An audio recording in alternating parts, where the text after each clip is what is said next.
नमस्कार, पोलपात में आपका स्वागत है और मैं हूँ प्रतिमा सिंह।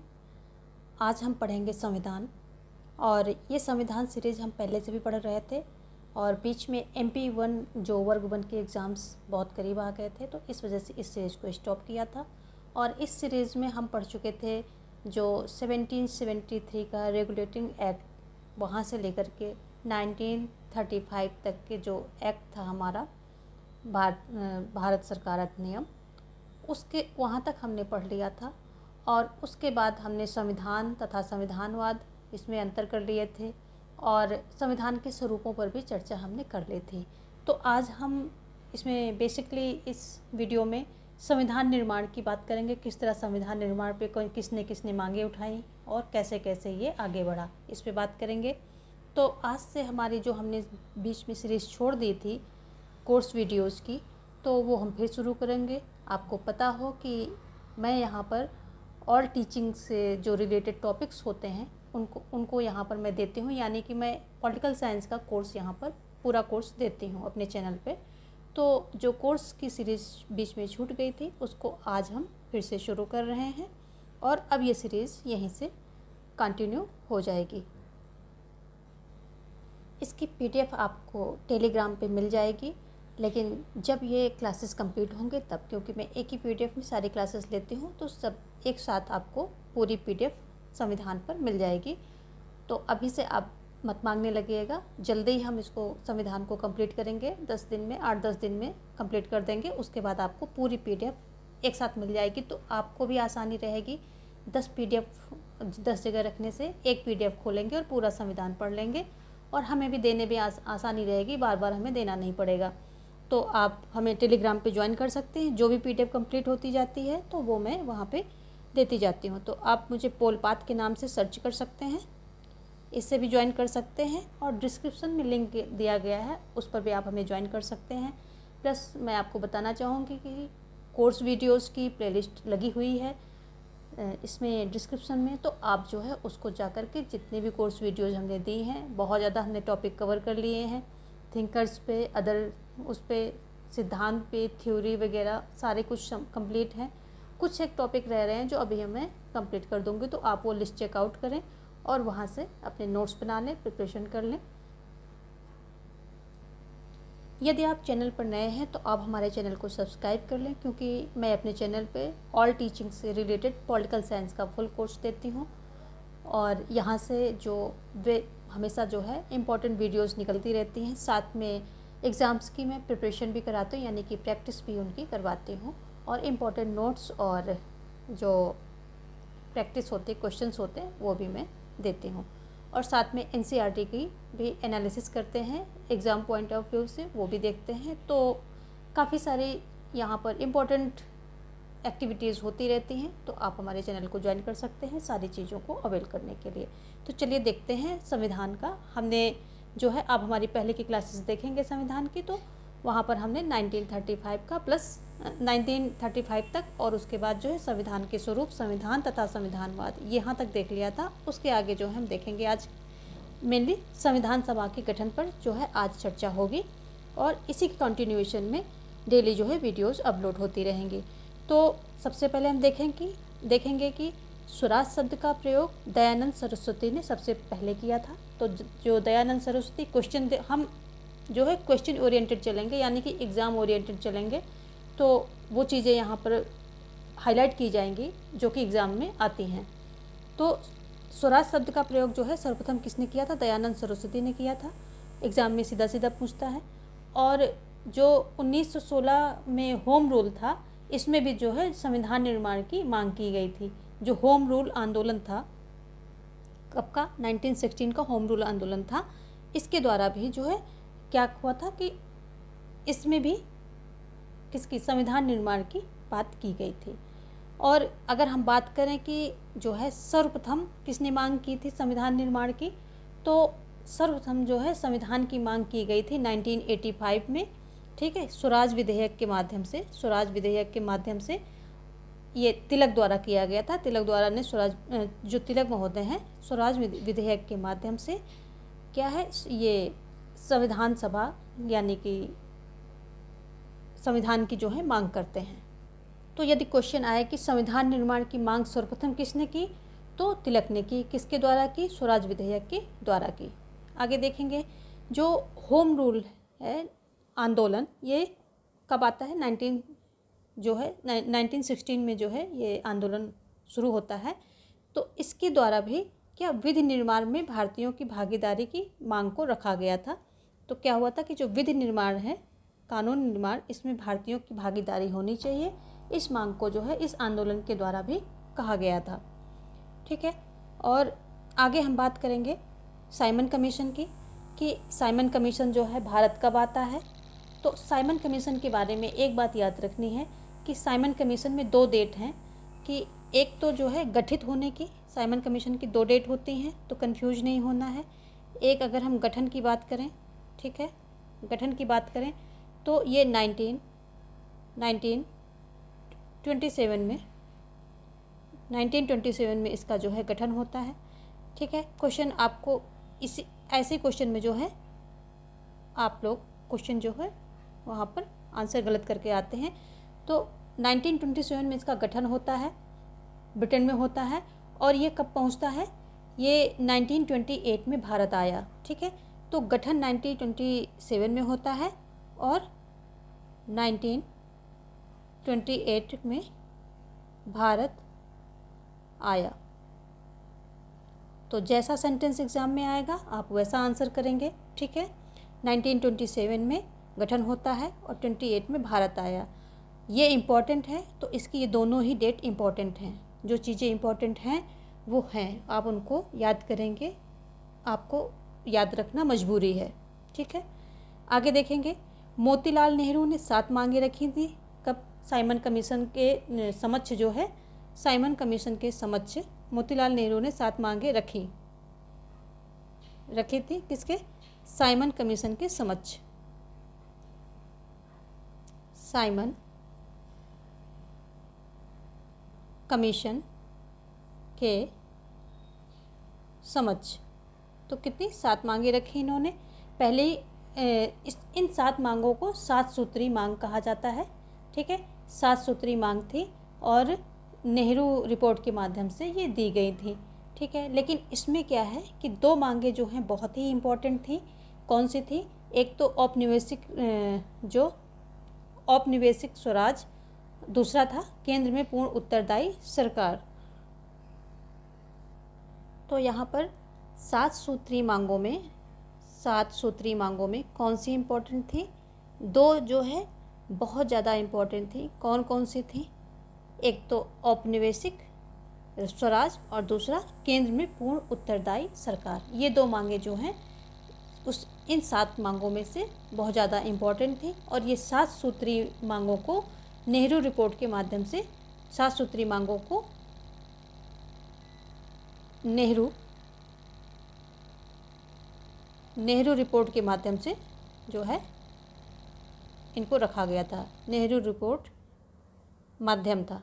ठीक है, तो नेहरू रिपोर्ट के माध्यम से जो है इनको रखा जाता है। और ये जो अगर हम आगे बात करें कि जो 1929 का कांग्रेस अधिवेशन है, ये भी बहुत इम्पोर्टेंट है। ये इतना ज़्यादा इम्पोर्टेंट है कि कोई एग्ज़ाम जो भी होते हैं टीचिंग्स के, तो इसमें कुछ ना कुछ एग्ज़ाम में कोई ना कोई क्वेश्चन तो आता ही है, क्योंकि इसके अंदर काफ़ी सारे इम्पोर्टेंट चीज़ें हैं और कुछ ना कुछ पूछ लेता है। तो 1929 का कांग्रेस अधिवेशन है, इसके अंतर्गत जो है अगर हमें देखें तो 3 प्रमुख बातें हैं। कितनी हैं? 3 मुख्य बातें हैं। 3 मुख्य बातें हैं इसके अंदर। कौन कौन सी हैं? एक तो है पंडित नेहरू ने पहली बार अध्यक्षता की। जो पंडित नेहरू थे पहली बार जो है अध्यक्षता किया था किसकी? कांग्रेस की। कब? 1929 में। आता है पेपर में, बार बार आता है। फिर दूसरा क्या होता है? 26 जनवरी को प्रतिवर्ष स्वाधीनता दिवस मनाने का निर्णय लिया गया। तो 26 जनवरी को, यानी कि 26 जनवरी के दिन को, इसी दिन यानी कि 29 को क्या निर्णय लिया गया? 1929 के कांग्रेस अधिवेशन में ये जो है ये निर्णय लिया गया कि 26 जनवरी को प्रतिवर्ष स्वाधीनता दिवस मनाने का निर्णय लिया गया। और ये इसका प्रारंभ कब से हुआ? अगर हम प्रारंभ की बात करें कि भाई किस सन से ये प्रारंभ हो गया कि हर साल स्वतंत्रता दिवस जो है मनाया जाने लगा, तो प्रारंभ हुआ था 1930 से, ये भी क्वेश्चन आता है। ठीक है, तो डिसीजन 1929 को लिया गया। ठीक है, और शुरुआत क्योंकि अब अगले साल से ही होगी, तो ये 1929 के अधिवेशन में का जो है निर्णय लिया जाता है, और 1930 में ये इस चीज़ की शुरुआत हो जाती है। किस चीज़ की? कि 26 जनवरी को प्रतिवर्ष जो है स्वाधीनता दिवस मनाने का निर्णय जो मनाया जाएगा, इस बात का निर्णय लिया गया। तीसरा क्या है कि अधिवेशन जो है रावी नदी के तट पर हुआ था। तो अधिवेशन जो है रावी नदी के तट पर हुआ था, ये भी क्वेश्चन आता है कि जो 1929 का होता है ये अधिवेशन कहाँ होता है, तो रावी नदी के तट पर होता है, और यहीं पर आधी रात में अधिवेशन समाप्त होने पर जो है नेहरू ने झंडा फहराया था और वंदे मातरम के नारे लगाए गए थे यहीं रावी नदी के तट पर आधी रात में। तो ये भी क्वेश्चन पूछता है। ठीक है, कि झंडा नेहरू जी ने कहाँ लहराया था, तो रावी नदी के तट पर लहराया था। तो ये जितने एक एक लाइन, इसमें एक एक वर्ड जो है बहुत ही इम्पोर्टेंट है। तो जो इम्पोर्टेंट चीज़ें हैं उनको आप नोट्स बनाएंगे और मैं बताती जाऊंगी, और आप उनको जो है इम्पोर्टेंट लिखते जाएंगे, क्योंकि हर चीज़ इम्पोर्टेंट नहीं होती, लेकिन कुछ चीज़ होती हैं कि मतलब फेवरेट है, शायद ही किसी साल ना आए, नहीं तो आते ही आते हैं वहाँ से क्वेश्चंस। तो चलिए देखेंगे। तो हमने यहाँ बात कर ली कांग्रेस अधिवेशन की, जो इम्पोर्टेंट पॉइंट थे उनकी हमने यहाँ बात कर ली है। अब हम आगे देखेंगे कि जो पहली बार संविधान सभा का सुझाव किसने दिया था, तो एम.एन. रॉय ने दिया था। कब दिया था? 1934 में दिया था। तो ये जो है दिया था, और इन्होंने क्या सुझाव दिया था कि संविधान सभा का जो गठन है ये इसका समिति से ना हो करके सभा से हो। संविधान का जो निर्माण है ये समिति के द्वारा ना हो करके सभा के द्वारा हो।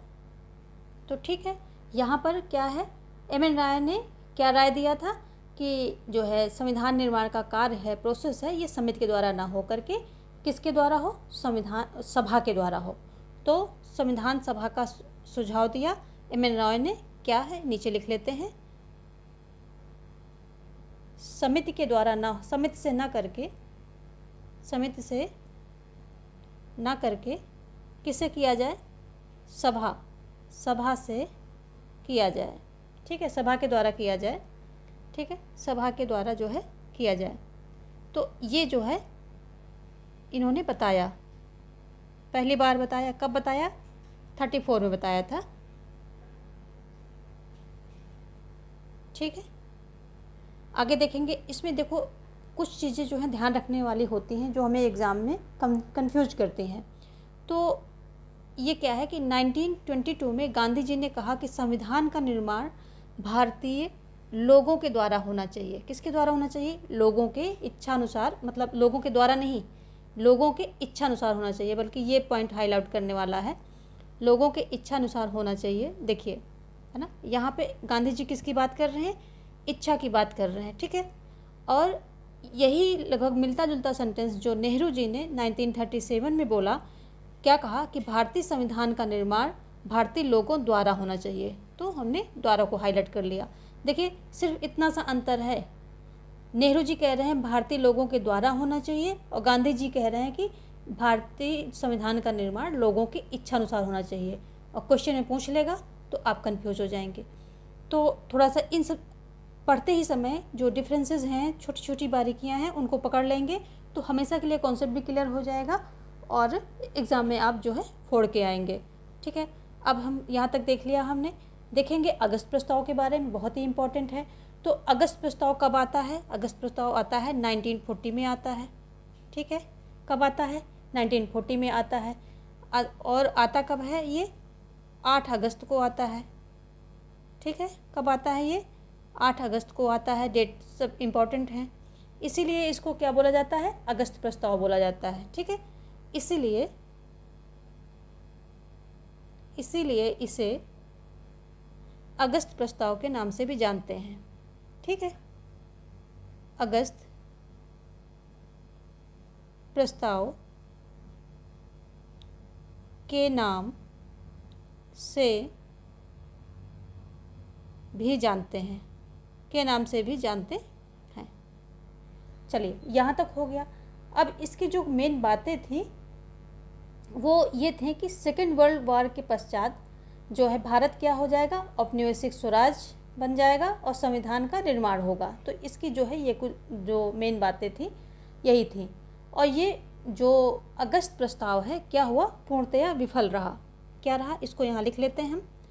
क्या है ये, पूर्णतः क्या हो गया विफल। इसको जो है किसी ने नहीं स्वीकारा, ठीक है, किसी ने भी नहीं स्वीकारा। जो मुस्लिम लीग थी उसने भी नहीं स्वीकारा, कांग्रेस ने भी अस्वीकार कर दिया। और इसी अगस्त प्रस्ताव के विरोध में क्या होता है ना, इस अगस्त प्रस्ताव के विरोध में, ठीक है, अगस्त प्रस्ताव के विरोध में होता क्या है कि व्यक्तिगत सत्याग्रह शुरू कर देते हैं। कौन, गांधी जी, ठीक है। विरोध में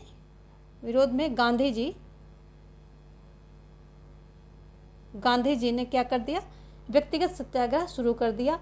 ये पनवार आश्रम से शुरू किया गया था जो कि महाराष्ट्र में, और 1940 यानी कि 1940 का जो ये अगस्त प्रस्ताव आया था उसी के बाद जो है इन्होंने शुरू कर दिया। अगस्त में आया था ये, अक्टूबर में ये शुरू हो जाता है। कब शुरू होता है, 17 अक्टूबर, ठीक है, 17 अक्टूबर। ये डेट नहीं पूछता है पर ठीक है, थोड़ा आपको जो है एक इसका ऑर्डर पता हो जाए, क्रोनोलॉजी आपको पता रहती है तो चीज़ें ज़्यादा अच्छे से क्लियर होती हैं और याद भी रहती हैं। तो 17 अक्टूबर को ये शुरू कर देते हैं। इसके जो प्रथम सत्याग्रही थे यानी कि जो इसको अपनाने वाले व्यक्तिगत सत्याग्रह के, तो 2 सत्याग्रही रहे हैं मेन। तो एक थे, पहले तो कौन थे, पहले थे विनोबा भावे, ठीक है, पहले इनको लिख लेते हैं कि 2 सत्याग्रही थे, है ना, कर लेते हैं इसको भी।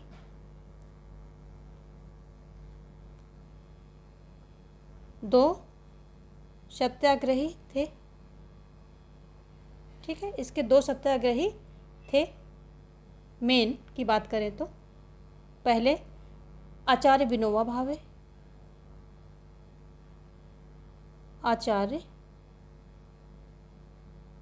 भावे, और दूसरे कौन थे, पंडित नेहरू, ठीक है, JL नेहरू। ये जो 2 है सत्याग्रही थे। और व्यक्तिगत सत्याग्रह भी सफल नहीं रहा यानी कि ये भी जो है विफल हो गया। इसके बाद आता है फिर क्रिप्स मिशन योजना आती है। क्रिप्स मिशन योजना कब आती है, 23 मार्च 1942 में को जो है भारत आती है, और 23 मार्च 1942 को ये पेश कर दी जाती है, यानी कि इसे पेश किया जाता है। और इसको लाते कौन है, तो जो सर स्टैफोर्ड क्रिप्स हैं इनके अध्यक्षता में आती है, यानी कि ये क्रिप्स जो हैं अध्यक्ष होते हैं इस मिशन के, क्रिप्स। और इस योजना में जो है क्या होता है कि वार्ताकार कौन कौन होता है, नेहरू, मौलाना आज़ाद, ये लोग वार्ताकार होते हैं, यानी कि बातें करते हैं। जो इसमें उनके शर्तें वगैरह होती हैं वो यही लोग रखते हैं। कौन, वार्ताकार, शॉर्ट में लिखेंगे हम इसको वार्ताकार, ठीक है। वार्ताकार कौन होते हैं, नेहरू होते हैं। और कौन होते हैं, और ये जो है मौलाना आज़ाद। एग्ज़ाम पॉइंट ऑफ व्यू से चलेंगे और सारी इंपॉर्टेंट चीज़ें लेते हुए चलेंगे, कुछ छोड़ेंगे नहीं, और फालतू की चीज़ें ऐड ऑन भी नहीं करेंगे जिनका कोई मतलब नहीं है, ठीक है। तो हमें क्या करना है, हमें एग्ज़ाम की तैयारी करनी है और एग्ज़ाम क्रैक करना है, ठीक है। तो वार्ताकार हो गए नेहरू और मौलाना आज़ाद, ये 2 लोग हो गए। और बातों में क्या है, इन बातें क्या हुई थी, युद्ध पश्चात संविधान सभा का गठन किया जाएगा। दूसरा है मुस्लिम लीग इन संविधान को करे या ना करे, यानी कि उसकी इच्छा पे छोड़ दिया गया, ठीक है। तीसरा, रियासतों को संघ में शामिल होने या अपना संविधान बनाने का हक होगा। तो ये जो है ये बातें इसमें जो है शामिल की गई। तो इसमें क्या था कि युद्ध के पश्चात यानी कि द्वितीय विश्व युद्ध के बाद जो दूसरा विश्व युद्ध था, इसके पश्चात क्या था कि इसके पश्चात जो है संविधान सभा का गठन किया जाएगा। तो ये बातें थी क्या, द्वितीय विश्व युद्ध जो होगा उसके बाद क्या होगा कि संविधान सभा का गठन किया जाएगा। और फिर अगली बात थी कि मुस्लिम लीग क्या थी, मुस्लिम लीग संविधान को स्वीकारे या नहीं, ये उसकी जो है इच्छा पे डिपेंड करेगा। तीसरा था कि रियासतों को संघ में शामिल होने या अपना संविधान बनाने का हक होगा, यानी कि रियासतों को जो है फ्री कर दिया था इन्होंने।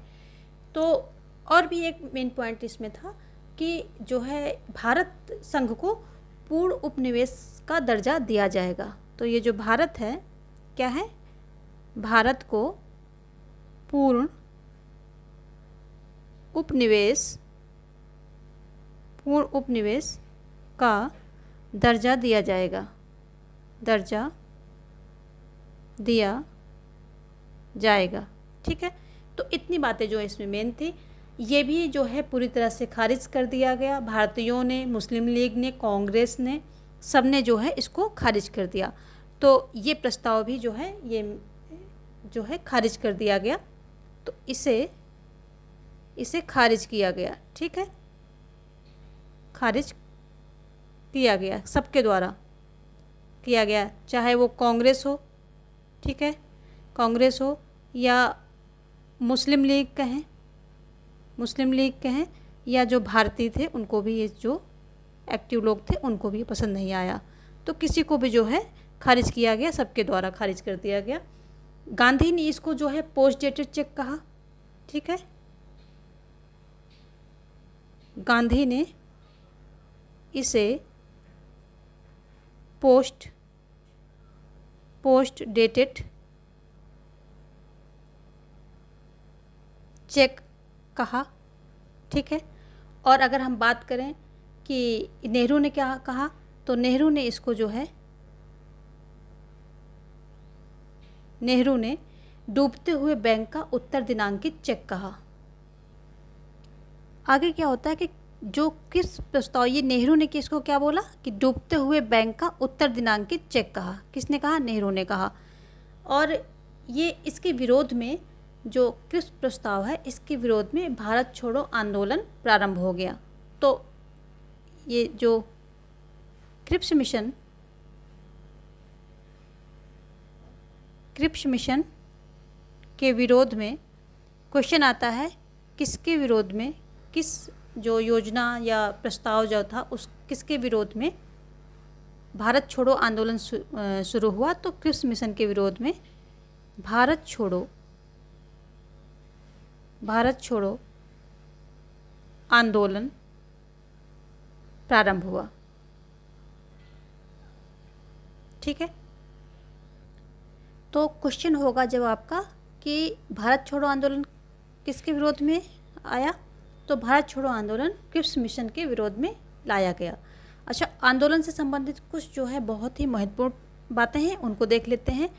आंदोलन का प्रस्ताव 14 जून 1942 को रखा गया। कहाँ पर? वर्धा में, जो कांग्रेस कार्य समिति की बैठक में ये प्रस्ताव लाया गया।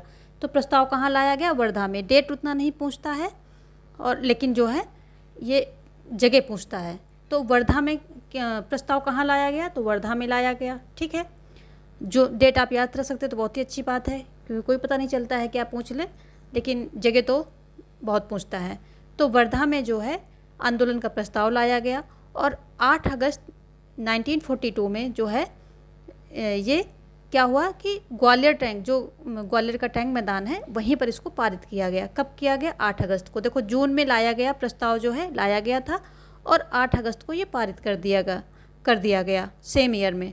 और जैसे ये प्रस्ताव जो पारित हो जाता है, तो ये अगले दिन जो है यानी कि 9 अगस्त को आंदोलन प्रारंभ हो जाता है। तो ये डेट सबसे ज़्यादा इंपॉर्टेंट है यहाँ पर, 9 अगस्त। तो 9 अगस्त को ये आंदोलन प्रारंभ हो जाता है। क्यों इम्पॉर्टेंट है ये डेट, वो भी मैं आपको बताती हूँ।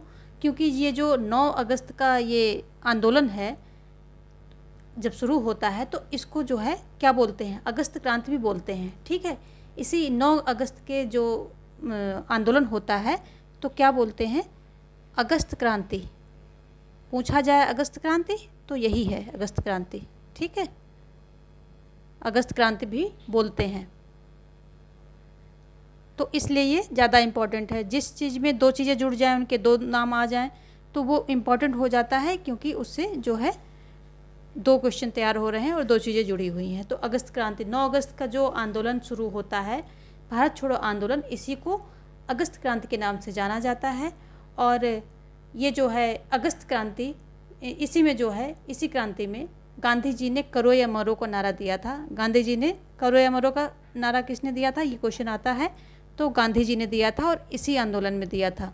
ठीक है, करो या मरो, करो या मरो, ये जो है नारा देते हैं। कौन देता है, गांधी जी देते हैं और इसी जो है आंदोलन में देते हैं। और 9 अगस्त के इस आंदोलन को रोकने के लिए ऑपरेशन जीरो आवर प्रारंभ किया गया। ठीक है, कौन सा ऑपरेशन जीरो आवर जो है प्रारंभ करते हैं और कांग्रेस के नेताओं को गिरफ्तार कर लिया जाता है। गांधी को पूना के आगा खां पैलेस में रखा जाता है और वहीं पर जो है सरोजनी नायडू, कस्तूरबा गांधी को भी रखा गया। ठीक है, तो देख लेते हैं, मेन फैक्ट देखते हैं हम। तो ऑपरेशन जीरो, क्रांति को रोकने के लिए, क्रांति को रोकने के लिए क्या चलाया जाता है, ऑपरेशन जीरो,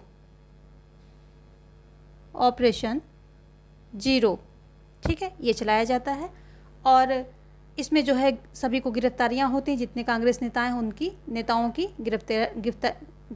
गिरफ्तारी होने लगती हैं सभी की। तो इसमें जो है गांधी और सरोजनी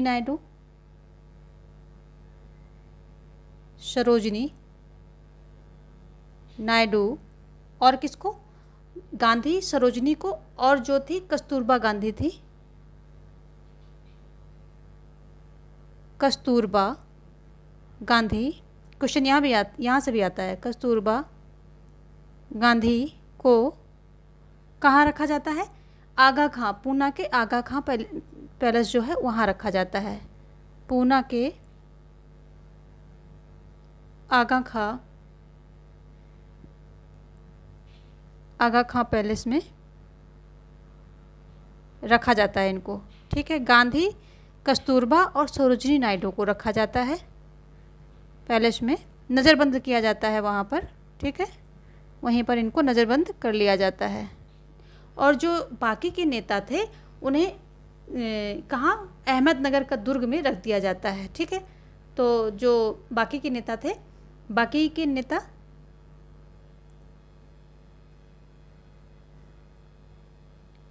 नेताओं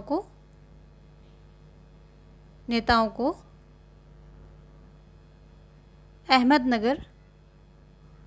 अहमदनगर दुर्ग में रखा जाता है।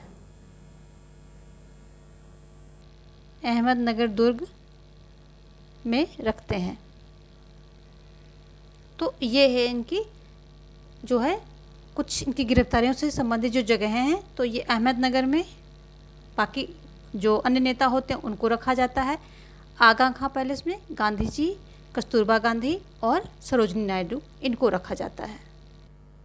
अब यहाँ पर क्या हो जाता है कि जब आंदोलन होता है, सभी नेताओं को पकड़ जगह जगह रखा जाता, नज़रबंद किया जाता है, तो यहाँ पर जो है काफ़ी गतिरोध उत्पन्न हो जाता है। तो इस गतिरोध को हटाने के लिए क्या किया जाता है कि निम्नलिखितों को वायसराय पद से हटा दिया जाता है और वेवेल महोदय को वायसराय बना दिया जाता है। ठीक है,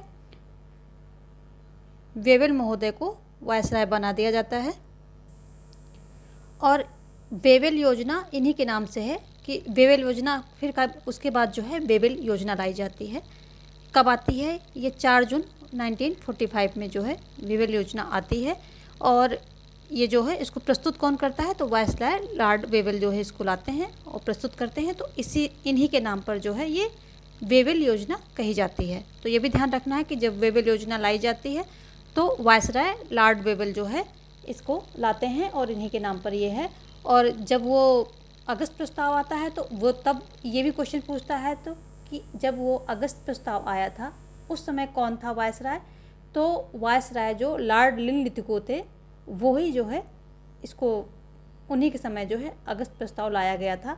ये क्वेश्चन जो है बार बार आता है, लॉर्ड निम्नलिखितों को पूछा जाता है। निम्नलिखितों का ऊपर नाम दिया है कि नहीं, ये बताइए पहले। लॉर्ड निम्नलिखितों क्रिप्स मिशन योजना आई। हाँ, तो ये देखेंगे जो ये हमारी अगस्त प्रस्ताव था, यानी कि जो 8 अगस्त को अगस्त प्रस्ताव लाया गया था, जिसे अगस्त प्रस्ताव के नाम से जानते हैं। तो ये किसके द्वारा लाया गया था? ये लॉर्ड लिनलिथगो, ये जो है लॉर्ड लिनलिथगो के द्वारा लाया गया। ये इम्पोर्टेंट है, बहुत ज़्यादा पूछता है, बार बार क्वेश्चंस में देखने को मिलते हैं कि जो अगस्त प्रस्ताव था, अगस्त प्रस्ताव किसके द्वारा लाया गया? तो लॉर्ड लिनलिथगो के द्वारा जो है लाया गया है। और आता कब है? ये 8 अगस्त को लाया जाता है। ठीक है, तो उस समय वायसराय कौन रहता है? तो लिनलिथगो रहते हैं। किसके द्वारा लाया जाता है? तो लिनलिथगो के द्वारा ही लाया जाता है। ठीक है, यहाँ पर हो गया, ये एक इम्पॉर्टेंट पॉइंट छूट गया था। तो अब हम देखेंगे, जहाँ हम पढ़ रहे थे वेवेल योजना को हम पढ़ रहे थे, हम इन्हीं को देखेंगे। तो वेवेल योजना जो है 4 जून 1945 में आती है, वायसराय लॉर्ड वेवेल के द्वारा लाई जाती है। इसकी मुख्य बातें देख लें तो वेवेल योजना जो है, इसकी बातें देखेंगे हम। बातें क्या हैं? तो इसकी बातें क्या हैं कि नई कार्यकारिणी का गठन जिसमें हिंदू मुस्लिम बराबर होंगे। तो ये जो है नई कार्यकारिणी का गठन होगा जिसमें कि हिंदू और मुस्लिम बराबर होंगे। और दूसरी बात क्या थी? तो 2 लोगों को छोड़कर, यानी कि जो वायसराय था, वायसराय और सैन्य प्रमुख, इन दोनों को छोड़कर अन्य सभी जो है भारतीय होंगे। ठीक है, अन्य सभी क्या होंगे? भारतीय होंगे। तो ये भी ध्यान रखना है कि इनकी कार्यकारिणी जब ये योजना आती है तो इसमें जो क्या कहते हैं कि 2 लोगों को छोड़ करके सभी भारतीय होंगे। फिर 25 जून से 14 जुलाई तक यहाँ पर सर्वदलीय बैठक होती है। इस योजना के इसमें जो है चर्चा करने के लिए 25 जून से 14 जुलाई तक जो है क्या होती है? सर्वदलीय बैठक होती है। और चर्चा किस बात पे होती है? चर्चा का विषय क्या होता है? चर्चा क्या होती है कि चर्चा संविधान कैसे बने, यानी कि संविधान निर्माण। ठीक है, चर्चा का विषय क्या होता है इसमें? संविधान निर्माण। इसी पर जो है चर्चा होती है। ठीक है, इसका जो कांग्रेस की तरफ से जो प्रतिनिधि किया था, इस कांग्रेस प्रतिनिधि थे जो कि इस सभा में गए थे, इस सभा को ज्वाइन किया था, इस बैठक को, तो अबुल कलाम आज़ाद थे। ठीक है, कांग्रेस प्रतिनिधि कौन थे? जो वेवेल योजना की बैठक हुई थी उसमें कांग्रेस प्रतिनिधि कौन था? तो अबुल कलाम आज़ाद थे। गांधी जी ने इसमें भाग नहीं लिया था। इसमें जो है भाग गांधी जी ने बिल्कुल भी नहीं लिया था। इधर तो ये वेवेल योजना आती है और इधर की कंटिन्यूटी में जो है इसी से संदर्भित कुछ और बातें इंग्लैंड में घटित होती हैं। जैसे कि 1945 में इंग्लैंड में आम चुनाव होते हैं। इसमें जो है कंजर्वेटिव पार्टी की हार हो जाती है और लेबर पार्टी की जो है जीत जाती है और उसकी उदारवादी सरकार बनती है। क्लेमेंट एटली जो है इसके पीएम होते हैं और चर्चिल हार जाते हैं। जो चर्चिल जिन्होंने गांधी जी को अर्धनग्न फकीर बोला था, ये चर्चिल कंजर्वेटिव पार्टी से थे और ये हार जाते हैं। और क्लेमेंट एटली जो हैं ये लेबर दल से थे, ये जीत जाते हैं और पीएम बनते हैं। ठीक है, अमेरिका और चाइना का जो है दबाव बनता है ब्रिटेन पे कि भारत को स्वतंत्र करो। और क्लेमेंट एटली का घोषणा पत्र में ये कहा गया था, इन्होंने जो है जीतने के जब चुनाव लड़ रहे थे तो इस तरह की कुछ घोषणाएं भी की थी कि हम भारत को स्वतंत्र कर देंगे, ऐसा जो है इस तरह से बोला था। आगे जो फिर क्या होता है कि 24 अक्टूबर 1945 में, यानी कि 24 अक्टूबर 1945 में क्या होता है कि यूएनओ की स्थापना की जाती है और 51 जो है इसके मूल सदस्य थे उस समय, यानी कि जब इसका स्थापना की गई तो 51 सदस्य उसमें जो है हस्ताक्षर किए थे, तो इसके ये मूल सदस्य बोले जाते हैं। तो उनमें भारत भी शामिल था। ये एक फैक्ट है, इसको आप याद रखेंगे, भूलेंगे नहीं। पूछा जाता है कि जब यूएनओ की स्थापना हुई तो भारत उसमें मूल सदस्यों में था या नहीं था? तो यस, उसमें था। 24 अक्टूबर 1945 में इसकी हुई थी स्थापना। तो यूएनओ लिख लेते हैं यहाँ पर। यूएनओ की स्थापना की जाती है, कि स्थापना कब होती है? 24 अक्टूबर 1945 में, ठीक है। और भारत जो है मूल सदस्यों में शामिल है। मूल सदस्यों में शामिल है। मूल सदस्य कितने हैं? अभी भी वो मूल ही हैं, तो मूल सदस्य वही हैं 51, ठीक है। मूल सदस्य 51 हैं और उसमें जो है भारत शामिल है। भारत ने भी हस्ताक्षर, इसके 24 को इसका गठन हुआ था और 3 या 4 दिन बाद 26 से 28 के बीच में इसने जो है साइन कर दिए थे उस पर। तो अभी मुझे एग्जैक्ट डेट याद नहीं, लेकिन बस 3-4 दिन बाद जो है इसने साइन कर दिए थे भारत ने। तो इधर जो है इंडिया में ये सारी चीज़ें हो रही थी, घटित हो रही थी, और इंग्लैंड में दूसरी चीज़ें घटित हो रही। वहाँ पर सरकार जो है चेंज हो रही थी, चर्चिल हट रहे थे और जो एटली थे वो नई सरकार बना रहे थे। तो ये सारी बातें उधर घट रही थी। और इसी के फिर कंटिन्यूएशन में क्या होता है कि आगे जो है भारत में क्या आता है, ब्रिटिश मतलब ये कैबिनेट मिशन योजना आती है। तो ये जो है ब्रिटिश कैबिनेट के मंत्री होते हैं 3 लोग, लॉर्ड पैथिक, लॉरेंस और कौन होता है इसमें, जो क्रिप्स थे, जो क्रिप्स मिशन योजना लेकर के आए थे, तो वो भी इसमें थे, स्टेफोर्ड क्रिप्स और AB अलेक्जेंडर। तो 3 इसके सदस्य होते हैं और ये तीनों क्या होते हैं, ब्रिटिश कैबिनेट के मंत्री होते हैं।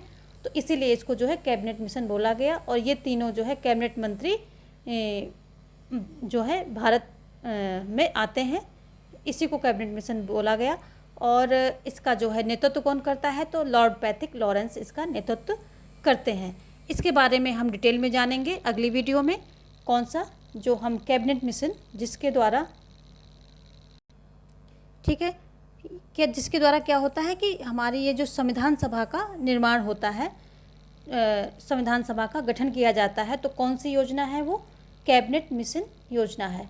तो इसको हम नेक्स्ट वीडियो में पढ़ेंगे और स्टार्टिंग से लेकर के जो भी है इसके इम्पोर्टेंट पॉइंट उन सबको लेते हुए चलेंगे, और आगे भी उसके कंटिन्यूएशन में जो भी टॉपिक होगा तो आगे देखेंगे हम।